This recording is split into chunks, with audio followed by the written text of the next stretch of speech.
ତମେ ଯଦି ମାନିବ ନାହିଁ ତାହେଲେ ମୁଁ କାଳ କୋଠରୀକୁ ପଳେଇ ଯିବି ଆଉ ମୁଁ ଖାଇବି ନାହିଁ। ବୁଝି ହେଲା କି ନାହିଁ?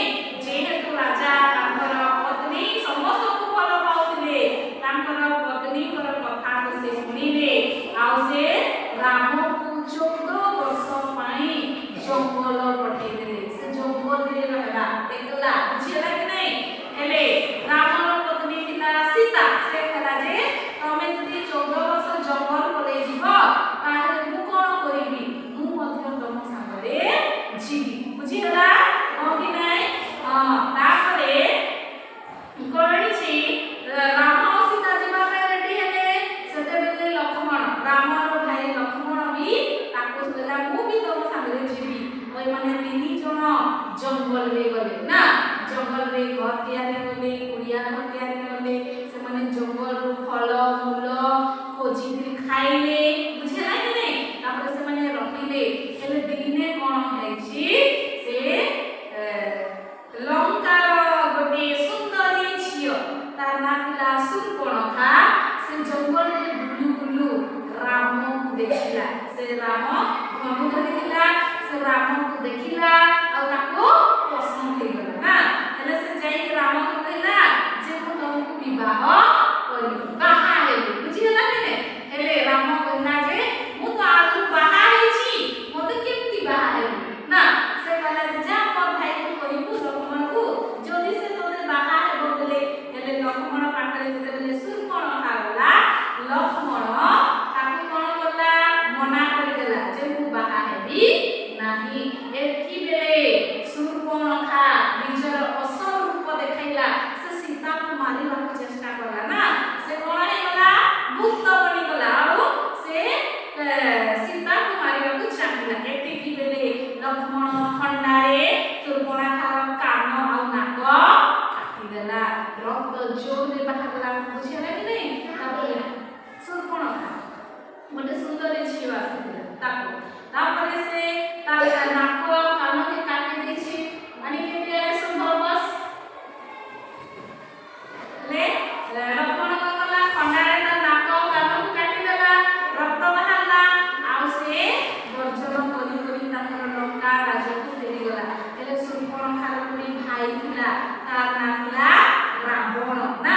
ହେଲେ ସେ ପଚାରିଲା କ'ଣ ହେଇଛୁ? ସେ କହିଲା ଯେ ରାମ ଲକ୍ଷ୍ମଣ ମାନେ ସେ ଜଙ୍ଗଲରେ ରହୁଛନ୍ତି ଆଉ ମୋର ଏଇ ନାକ ଆଉ କାନକୁ କାଟି ଦେଇଛନ୍ତି।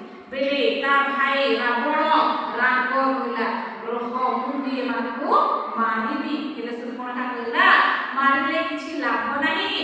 ହେଲେ ରାବଣ ହଁ କହିଲା ଆଉ ଦିନେ ସୁନାର ହରିଣ ପଠେଇଲା।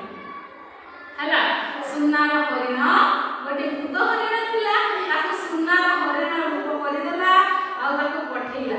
ହେଲେ ରାମ ଦେଖିଲା ଯେମିତି ସୁନାର ହରିଣ ଆସିଛି। ସୀତା ବି ଦେଖିଲା ସୁନାର ହରିଣ ଆସିଛି।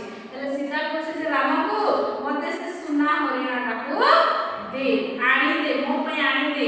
ହେଲେ ଏମିତି କହୁ କହୁ ସେ ତ ଭୂତ ହେଇଛି ହଁ କି ନାହିଁ? ହେଲେ ସେମିତି କହୁ କହୁ ରାମ ତାକୁ ଦୌଡ଼େଇଛି, ହରିଣକୁ ଦୌଡ଼େଇଛି, କିନ୍ତୁ ସେ ଆଉ ପାରିଲା ନାହିଁ। ଭୂତକୁ ଦୌଡ଼େଇ ପାରିବ? ପାରିବ ନାହିଁ। ସେ ତ ରାକ୍ଷସ ଥିଲା ହଁ କି ନାହିଁ? ସେ ହରିଣ ରୂପରେ ଆସିଥିଲା। ହେଲେ ତାକୁ ଦୌଡ଼େଇ ପାରିଲା ନାହିଁ। ରାମ ପଳେଇଗଲା ଜଙ୍ଗଲ ଭିତରକୁ। ରାମ ଲକ୍ଷ୍ମଣ ଦୁହେଁ ସେ ହରିଣକୁ ସେମାନେ ଦୌଡ଼େଇଲେ। ବୁଝି ହେଲା କି ନାହିଁ? ହଁ କି ନାହିଁ? ଆସିଲି ତ ଏଆଡ଼େ ଶୁଣ। ତାପରେ ସେମାନେ ଦୌଡ଼େଇଛନ୍ତି। ହେଲେ ସୀତା ଏକଲା ହେଇଗଲା ଘରେ ହଁ କି ନାହିଁ? ହେଲେ ସେ ରାବଣ କ'ଣ କରିଛି? ଭିକ୍ଷାରୀ ବେଶରେ ଆସିଲା ଆଉ ସେ ଭିକ୍ଷା ଦିଅ କହିକି ସେ ଚିଲେଇଲା ନା। ଏତିକି ବେଳେ କ'ଣ ହେଇଛି ନା ସୀତା ତାର ଘର ଭିତରୁ ଭିକ୍ଷା ନେଇଯା ବୋଲିକି କହିଲା, କିନ୍ତୁ ରାବଣ ତାକୁ ଛୁଡ଼େଇବାର ଉପାୟ ଥିଲା ହଁ କି ନାହିଁ? ତେଣୁ ସେ କହିଲା ଯେ ନାଇଁ ତୁ ମୋତେ ପାଖରୁ ଆସିକିନା ଭିକ୍ଷା ଦେବୁ। ଏ କଥା ବାରମ୍ବାର କହିବାରୁ ସୀତା ଯାଇକି ତାକି ରାବଣକୁ ଯେତେବେଳେ ଭିକ୍ଷା ଦେଲା, ରାବଣ ତାକୁ ଟାଣି ଅଟାରି ଚୋରେଇକିନା ନେଇଗଲା। ବୁଝିହେଲା କି ନାହିଁ? ନେଇଗଲା ଆଉ ତାଙ୍କର ଗୋଟେ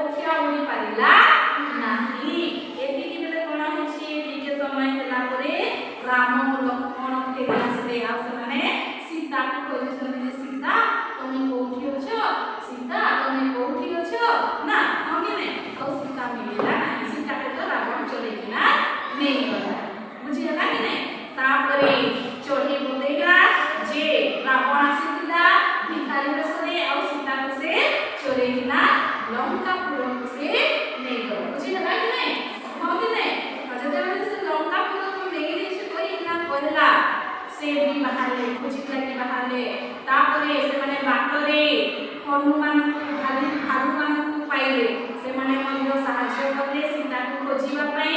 ବୁଝିହେଲା କି ନାହିଁ? ହେଲେ ସମୁଦ୍ରର ଆଗ ପାଖକୁ ନେଇଯାଇଥିଲା ରାବଣ ସୀତାକୁ ଚୋରେଇକିନା ନା। ହେଲେ ସେମାନେ ସମୁଦ୍ରରେ ସେମାନେ ସେତୁ ବାନ୍ଧିଲେ, ପୁଲିଆ ବନାଲେ। ତାପରେ ସେମାନେ କ'ଣ କରିଛନ୍ତି? ସେମାନେ ଦେଖିଲେ ସେଠି ପାର ହେଇକିନା ଗଲେ।